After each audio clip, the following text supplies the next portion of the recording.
नमस्कार। पौराणिक समय की बात है।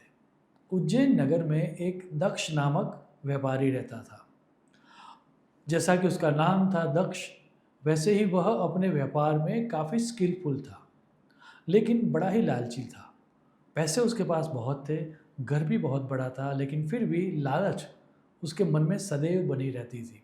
सो एक चातुर्मास उनके वहाँ पर आरुणि नामक एक संत पधारते हैं।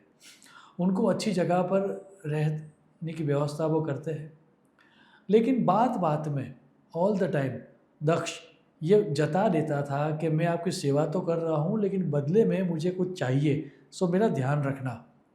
अब अरुण जी को समझ में तो आ गया था कि ये बड़ा लालची आदमी है। सो जब चातुर्मास समाप्त होने की बाद वह जाने की तैयारी में थे, तब वो दक्ष को अकेले बुलाते हैं और उसको 4 दिए देते हैं और ये कहते हैं कि ये दिया जला, जब भी तुझे पैसे की ज़रूरत हो तो यह दिया जला के तू पहला दिया जला के पूर्व की दिशा में जाना। जहाँ पर ये दिया बुझ जाए वहाँ पर तू गड्ढा खोदना, तुझे पैसा मिलेगा। इन अ वेरी सेम वे दूसरा दिया जला के तू पश्चिम की ओर जाना, तीसरा दिया जला के तू दक्षिण की ओर जाना, लेकिन ये चौथा दिया है वह जला के कभी भी उत्तर दिशा में मत जाना। ऐसा कहकर अरुण जी तो चले जाते हैं। अब क्योंकि दक्ष था लालची, तो उसने सोचा कि क्यों वेट करना चाहिए। तो वह जैसे ही वो, अभी तो वो शायद गांव से गए भी नहीं होंगे संत, और पहला दिया जला के दक्ष पूर्व की दिशा में चलना स्टार्ट कर लेता है। जहाँ दिया बुझता है वहाँ पर वो ज़मीन में गड्ढा करता है तो देखता है कि चांदी के बर्तन थे और बहुत सारे जवेरात थे और थोड़ा बहुत सोना भी था। अब ये देख के उसके मन में ये ख्याल आता है कि कहीं आगे जाकर, दूसरे गांव जाकर ये अरुणी ऋषि जो है उनका मन चेंज ना हो जाए, तो ये चारों गड्ढे आज ही देख लेते हैं। सो पहला गड्ढा जहाँ पर उसने खोदा था, जहाँ से उसने वह संदूक निकाला था, वो संदूक वो वापस भर देता है, वहाँ पर एक मार्किंग कर देता है कि यहाँ पर गड्ढा है, और दूसरा दिया जला के वह पश्चिम की ओर चला जाता है। जैसा ही वो पश्चिम की ओर जाता है, जहाँ जब दिया बुझ जाता है वहाँ पर गड्ढा खोदता है, तो वहाँ पर उससे उसको गोल्ड मिलता है, सोना मिलता है। पहले गड्ढे में चांदी मिला था, दूसरे गड्ढे में सोना मिलता है।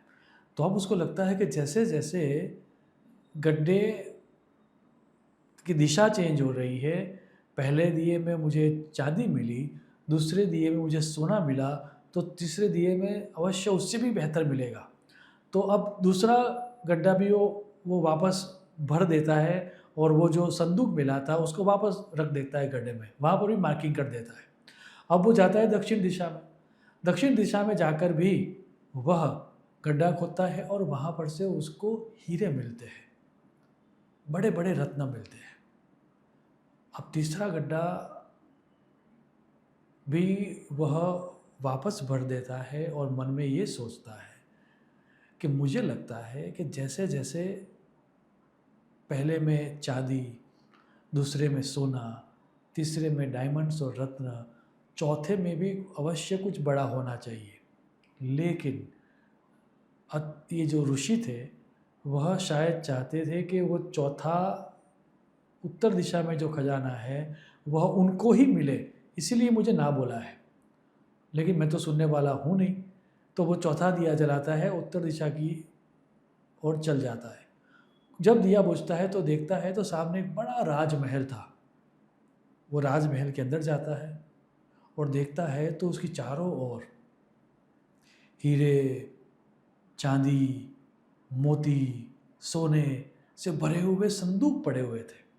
वो मन ही मन ऋषि को कोसता है कि मैंने जो माना था वैसा ही था, ऋषि चाहता था कि मैं यहाँ पर ना आऊँ, लेकिन चलो अब आया हूँ अंदर, सबसे पहले मैं देख लेता हूँ कि इस महल में और क्या क्या है। जैसे ही वो दूसरे खंड में जाता है तो देखता है एक वृद्ध व्यक्ति वहाँ पर चक्की पीस रहा था गेहूँ डाल के। तो वो उसके पास जाता है और पूछता है कि मैं पूछना चाहूँगा कि ये महल क्या है और महल में क्या क्या है। तो तो वह वृद्ध व्यक्ति कहता है कि अब तू अंदर आ गया, उसका मतलब ही यही है कि ये महल अब तेरा हो गया। लेकिन यदि तुझे जानना हो कि महल में सबसे बड़ा खजाना कहाँ पर है और कौन कौन सी चीज़ कहाँ पर रखी हुई है, तो तू आ मेरे पास बैठ और इस चक्की को कुछ समय के लिए चला। तो वह व्यक्ति सो दक्ष चक्की के पास बैठ जाता है, चक्की को हाथ में लेता है और चक्की को पीसना स्टार्ट करता है। जैसे ही वो चक्की पीसना स्टार्ट करता है, वह वृद्ध व्यक्ति ज़ोर ज़ोर से हंसने लगता है। ये सुनकर और देख के दक्ष पूछता है क्या हुआ। तो उस वृद्ध व्यक्ति ने कहा कि आज से अब ये महल तेरा, इसके अंदर जो संपत्ति है वो भी तेरी, लेकिन याद रहे यदि तूने चक्की पीसना बंद कर दिया तो यह महल तेरे ऊपर गिर जाएगा और तू मर जाएगा। ये सुनकर उसकी छाती बैठ गई। उसने कहा आप कौन हो, पहले ये बताओ। उसने बोला सालों पहले मेरे वहाँ भी आरुणि नामक एक संत आए थे, उन्होंने मुझे 4 दिए दिए थे और कहा था चौथा दिया जला के कभी भी उत्तर दिशा में मत जाना, लेकिन मैं आ गया और पूरा जीवन मैंने चक्की पिसाने में निकाल दिया। आज तू आया तो मैं बड़ा ही खुश हो गया। आज अब से ये महल तेरा, लेकिन तुझे आजीवन चक्की पीसनी पड़ेगी। उसने बोला ऐसा मत करो, इससे छुटकारा कैसे मिलेगा। उसने हंस के कहा जैसे मैं पहले आया था, जैसे लालच के कारण तू यहाँ पर आया, वैसे ही जब कोई व्यक्ति लालच से यहाँ पर आएगा और तू उसको चक्की पिसाने के लिए बिठा देगा, तब ये तेरी सज़ा ख़त्म होगी। स्टोरी तो ख़त्म हो जाती है, लेकिन हम सबको ये समझा के जाती है कि जो हमारे पास है उसको पहले हमें भुगतना चाहिए। जो हमारे पास है उसके प्रति हमें ग्रेटिट्यूड रखना चाहिए, क्योंकि लालच ऐसी चक्की पीसना है जो कभी भी ख़त्म नहीं होती।